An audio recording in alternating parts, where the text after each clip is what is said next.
Hi, welcome to Voices. I am your host, Keith Major. Today we continue part two of an interview with the leader of Atlantic Caribbean Union, Dr. Leonard Johnson. Dr. Johnson, welcome again, sir. I tell you, last week seemed to have just gone by so quickly. I hope this week we'll just continue with that same enthusiasm. All right, sir. Last week, Dr. Johnson gave a glowing report of things that are happening in this district and in this area. Today we're going to deal with issues facing the church, and there are some challenging ones. First of all, Dr. Johnson, the president of our World Church, Pastor Ted Wilson, gave his annual report. And he didn't do it this time. Normally, when it is done at the end of the annual council, he chose a different time to do it. But he cited four concerns of the church. Can you address those concerns?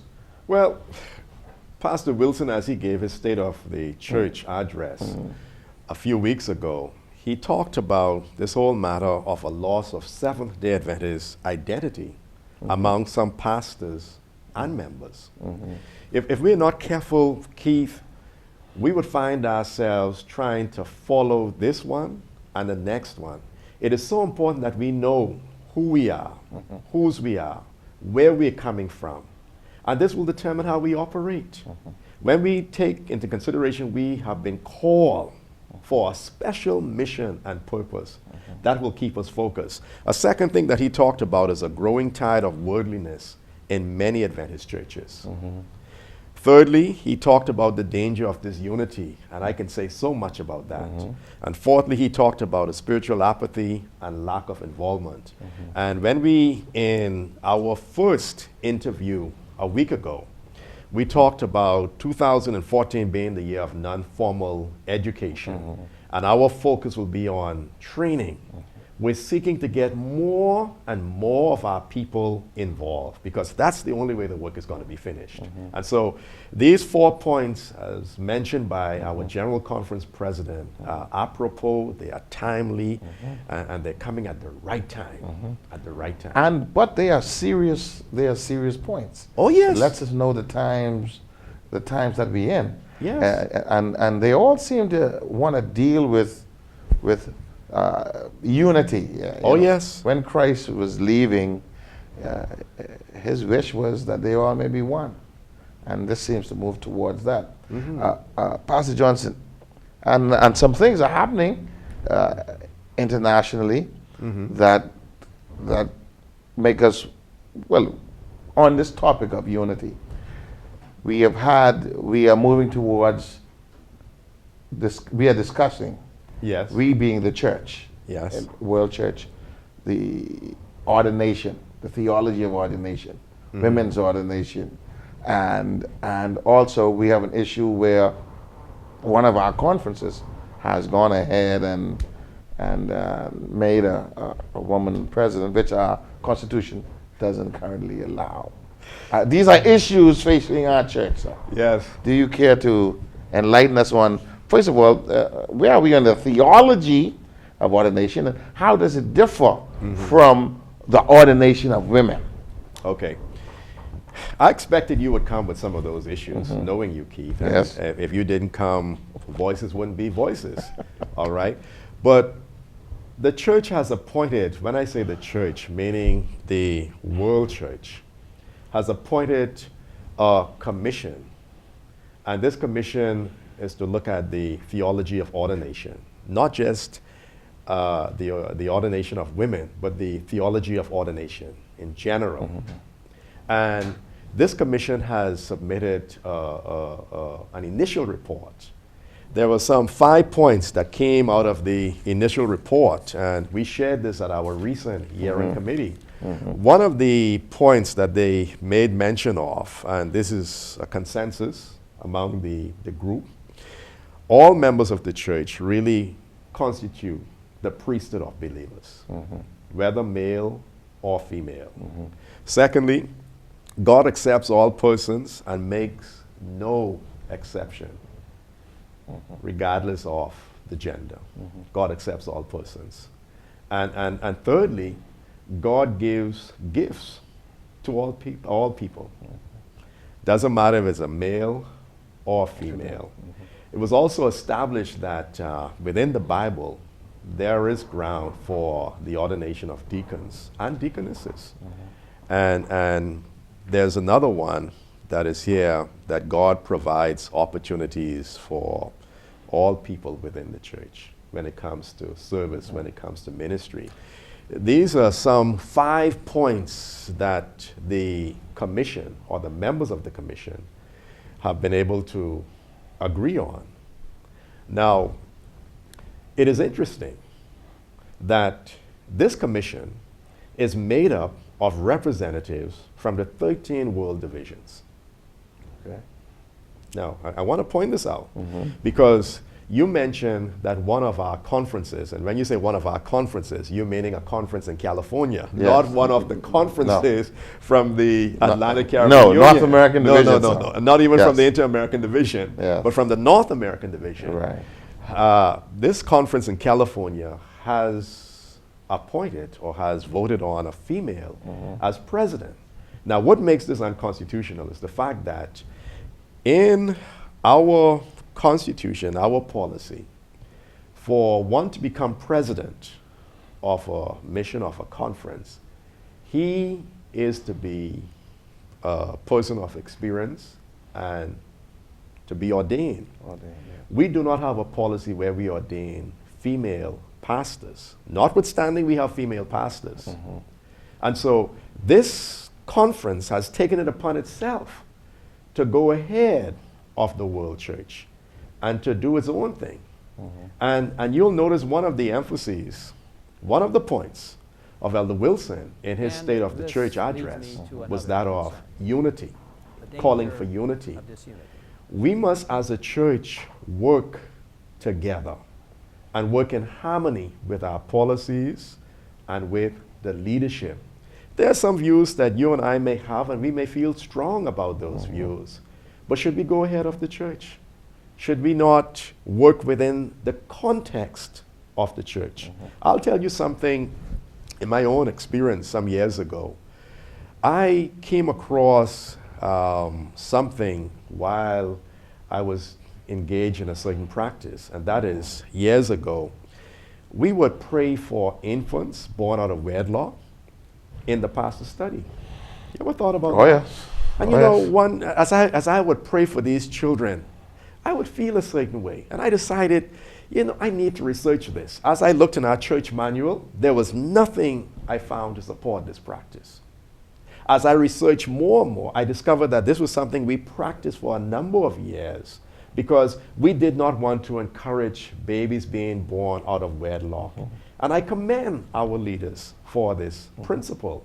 I don't think it was a bad principle, but look at it today. All right? Nothing in our church manual.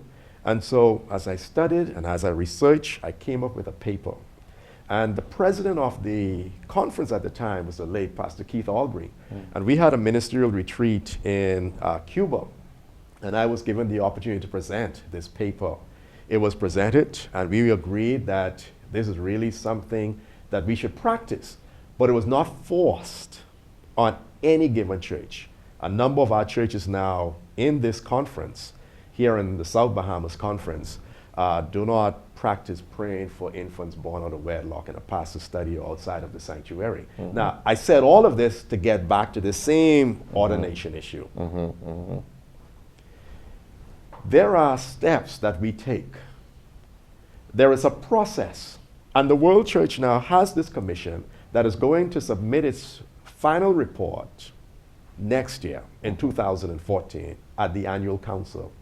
I'm a part of the General Conference Executive Committee, and we have a pastor from the South Bahamas Conference, Pastor Leonardo Raming, who is a part of that executive committee. We will have an opportunity to engage in the discussion and to participate in this and also to vote. But prior to that, at our ministerial retreat coming up next year in April for this union, we will have this subject on our agenda. So we also will weigh in on this prior to the annual council in October of 2014. We want to engage our pastors, our leaders in this discussion and get an idea as to how they feel about it. Of course, you know, it came up at our year-end committee in October of this year. And so I'm saying all of this to say, as a church, as leaders, as pastors, let us respect what the church has in place. Nothing is wrong with discussing our views and so on, but let us not go ahead of the church. Once we do that, we're going to have chaos, we're going to have disunity, and everybody's going to come up now. If I have this impression, I have this feeling, I must go about it my way. I must not wait for the church. That in itself, I'm saying, Keith, cannot be right.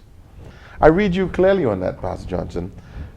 The difficulty in what you're saying is, here is an entire conference of which 76%. I think the conference is made of 70,000 members. Okay. They had that full support. The NAD had to have been there. This seems more complicated than just a person leaving. It seemed to have the silent support of a division. You know, one can get that impression. In fact, as I read the story, I read it several times because I wanted to see what was the involvement of the union president. Normally, when you have a session based on the way how our Constitution is made up, the president of the union would preside over a conference session, or in the case of a mission, too. And so this church is connected. It is linked. The division is not really a body unto itself. The division, which is the North American division in this particular case, please remember this now, based on the policy and the makeup of the church, is really the General Conference in the North American division territory. The Inter-American Division is the General Conference in the Inter-American Division territory. You follow what I'm saying? So the North American Division cannot take it upon itself to operate in isolation of the General Conference. The union is connected to the General Conference. See, when we talk about the structure of the church, we talk about the local church, we talk about the mission or conference, we talk about the union, and then we talk about the General Conference.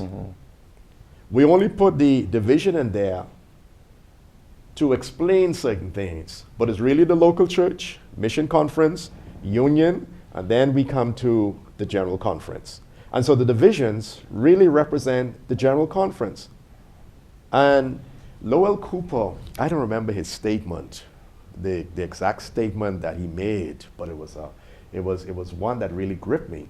And in essence, he said that we should, as a church, find ways to work together. The North American Division has people on this commission. So why are we going ahead of the church? That's a dangerous thing, you know. And right here in our union, there's been a push on the part of one or two individuals saying, Pastor Johnson, when are we going to take a position? Nothing is wrong with taking a position, but a position meaning what? To get a straw poll, us to come together and discuss, and so we can weigh in on the theology of ordination. I have no problem with that. But if you're saying take a position so that we go ahead and do certain things, no way. And we got a problem. Under my leadership, I'm not going to support that. I believe in my church. As I told you with the praying of infant, when we came back, if the conference president said, let's not fool with this now, let's not bother with it, I would have to support my church. But I would go through the channels as I started of the executive committee, the discussion and what have you. Nothing is wrong with that. I don't have a problem with the different world divisions coming together and discussing. The Inter-American Division, we did a straw poll and we're discussing. We have a committee. We're discussing in the Inter-American Division. And so we're going to engage in this by April of next year. But prior to that, we will give instructions, our ministerial secretary for the union, so that when we come together in April, we will be able to report based on our discussions. Pastor Scavella here with his pastors. He is not only president, but ministerial secretary. Pastor Errol Tinker, the North Bahamas Conference. Pastor Michael Smith in the Turks and Caicos Islands Mission. And of course, Pastor O'Connor, who is president, he will have the assistance of Pastor McDonald, who is the ministerial secretary for the Cayman Islands Conference. So they would have met with their people, would have discussed it, and we'll come together and we'll come up with a consensus that will represent the union. Yes. Pastor Johnson, back to an issue we spoke about earlier, and that is, could have been our last interview last week. We talked about the size of these territories and the few people to work it. Yes. And we have this mission to the cities. Yes. Now, in our mission to the cities, our answer always tends to be have a citywide crusade. Is this the only method? Why aren't we using Twitter and Facebook, and why aren't we using other methods? Why are we using, some might call it archaic, distribution of books through literature evangelism, voices, downloading? Why aren't we in our territory, or can we in our territory, use more of these things as opposed to just large crusades? Okay. It is not just large crusades, Keith. Maybe I needed to clarify. The large crusade would be really a culmination, because going into the preparation for this large crusade, there'll be a number of initiatives. They will have Bible studies online, utilizing the radios in Cayman, and also in the South Bahamas Conference. As you know, both of these conferences have their own radio stations. And utilizing the school, utilizing literature online and the actual literature, a combination of things will be utilized in preparation for this reaping or these reaping campaigns. Because when you come together in a 4-week period, it's kind of hard just having people come during that time, because you know people are very busy. Some people don't even come for the full 4 weeks. And so I would want to believe there's been some work going on before, even with 3ABN and Hope TV channels that we have throughout the Union Territory. These are also means of preparing the grounds and the hearts. We have people visiting all of our churches. There was a time when we had visitors at special occasions, but every single week we have visitors in all of our churches. People just waiting for truth.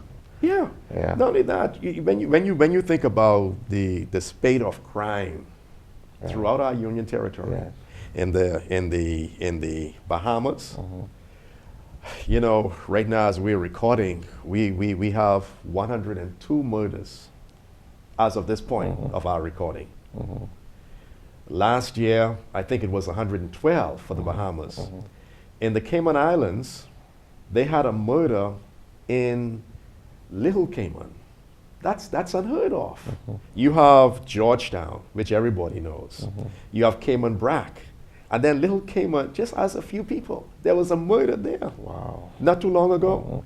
In the Turks and Caicos Islands, there's also the concern about this wave of crime and lawlessness. So it is throughout our territory, and people are beginning to sense a need for hope, for safety. And the church represents that sense of hope.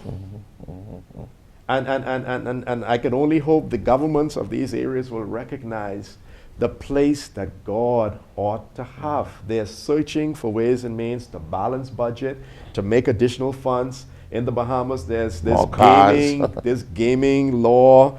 right now as to how we can make more money in the Bahamas. And, while I applaud the government for trying to create employment opportunities, trying to balance the budget, one of the things, it seems like the more money we get, the more we spend.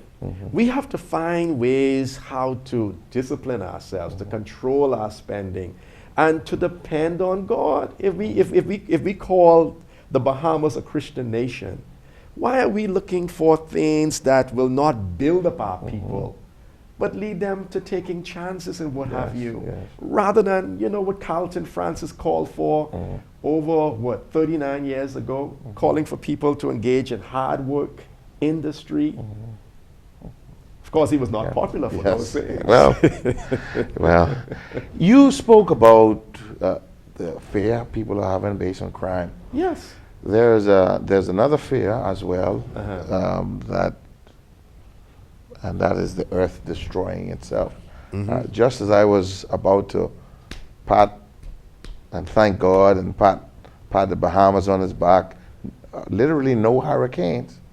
Then the Philippines happened, and it was so devastating that as far away as the Philippines was, it had to resonate with us. Oh yes.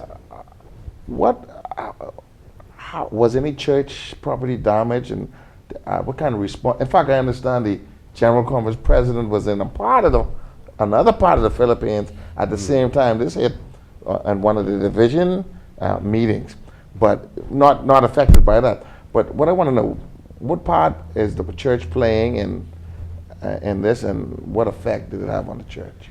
This disaster, major disaster in the Philippines, really affected us in the Atlantic Caribbean Union. Some people may not know, but in the Cayman Islands Conference, we have a Filipino church. Okay. We do. We have many Philippines in the Cayman Islands Conference, and a number of them are members. In the Bahamas, we have a number of Philippines here too. They have an association there. Right, and of course the same thing in the Turks and Caicos Islands. So we have them throughout our union territory, and so quite naturally there would be a positive response. The fields have set aside a time to collect a special offering to assist our people in these parts, or in the Philippines, and not only in our union territory, but also the General Conference has given thousands of dollars, and funds continue to come in to assist.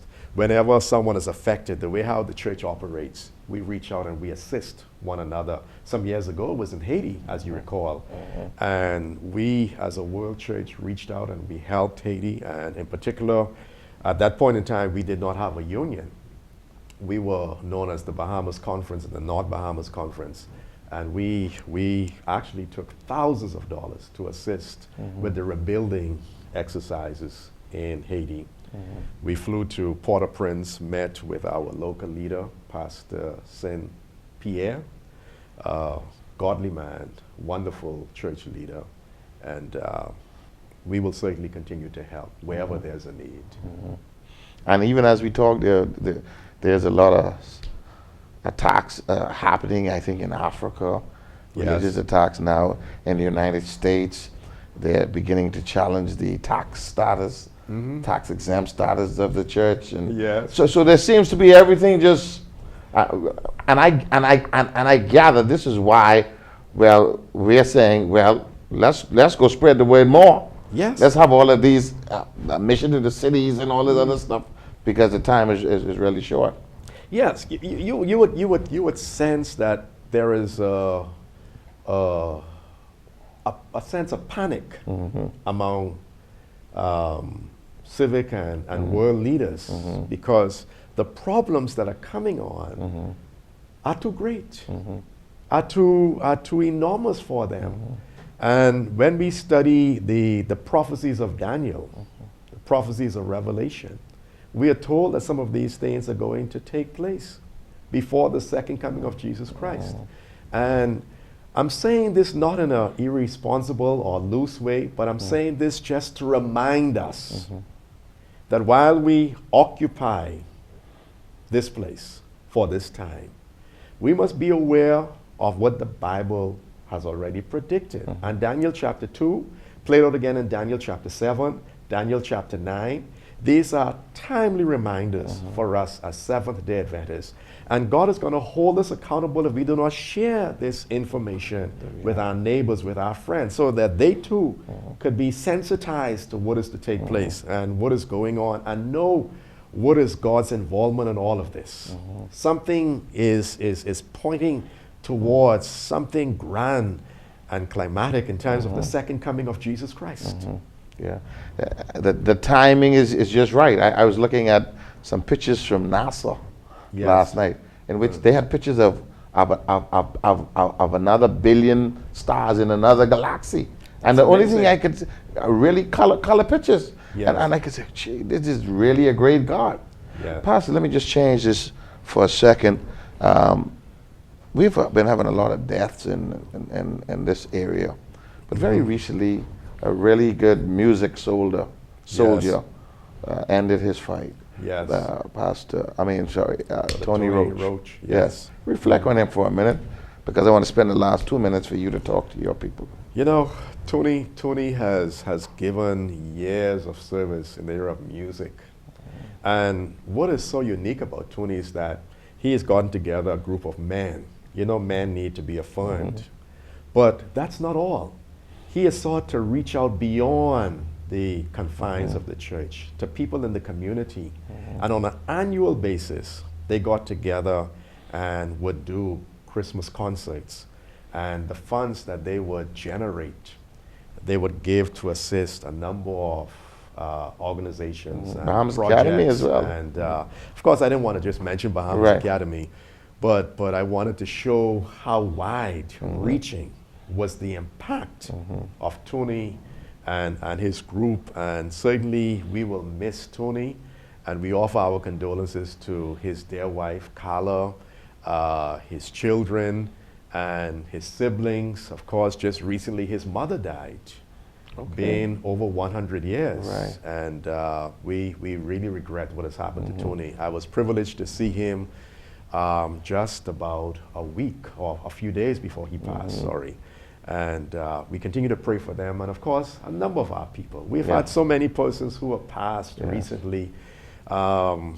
This weekend, or last weekend, we would have had 3 funerals. 3 funerals. And the weekend before that, we had 3 funerals. Wow.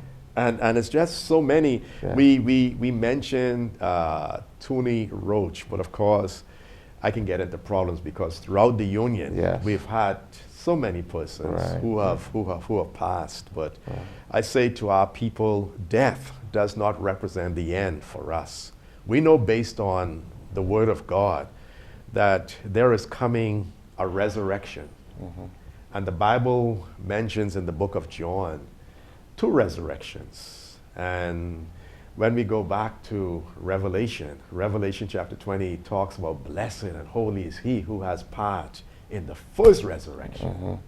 And so that's the hope that I take with me. If I should die, I have the hope of the resurrection. And if I should be alive when Christ comes, I have the hope of seeing him. But get this now, the one who's alive when Christ comes does not have an advantage of the one who died. Because Paul says the dead in Christ are going to be raised up first. They will rise first. And then we who are alive are going to be caught up together with them to meet the Lord in the air. So not one group going to meet the Lord before the other. And this ties in with our theology on death and dying. When a person dies, he or she does not go to heaven or to hell. They go back to the grave, back to the ground from whence they came. But on that resurrection morning, the dead in Christ will rise first. You know, Pastor Johnson, I'm sorry we have to come to the end of this wide-reaching issues that we talked about. But most of all, especially when you get in that preaching mode, it comforts me. Yes. You know, as I was driving here, wondering, I don't feel like doing this. What motivated me was, but it's always a religious experience for me. Yes. That other people don't share in, because I do the interviewing. Yes. And so I really appreciate that. And on behalf of our viewers, I want to thank you and commend you for fine leadership and a wonderful year. In the midst of all of these challenges, I wish you all of the best. And again, Thank you. Again, thank you very much. And to you, our viewers, we thank you very much for watching us during the year. Look forward to an exciting 2014. And I'll give 30 seconds to Pastor Johnson to say farewell to you. I just say thanks to my colleagues in administration, Pastor Peter Carr, Elder Roderick Sands, and of course the fine staff here at headquarters and throughout the Union Territory, our local leaders. It's been a collective effort, and my dear wife. Thanks to all of you, and of course thanks to you, Keith, and of course our media team. You helped to make it possible for this message that we convey to get across on a wide scale. We say to God be the glory. And so, until next time, and to finish off what you said in that text, Pastor Johnson, and so shall we ever be With the Lord. with the Lord. So comfort Yes, one another with these things. with these words. Yes. Until next time.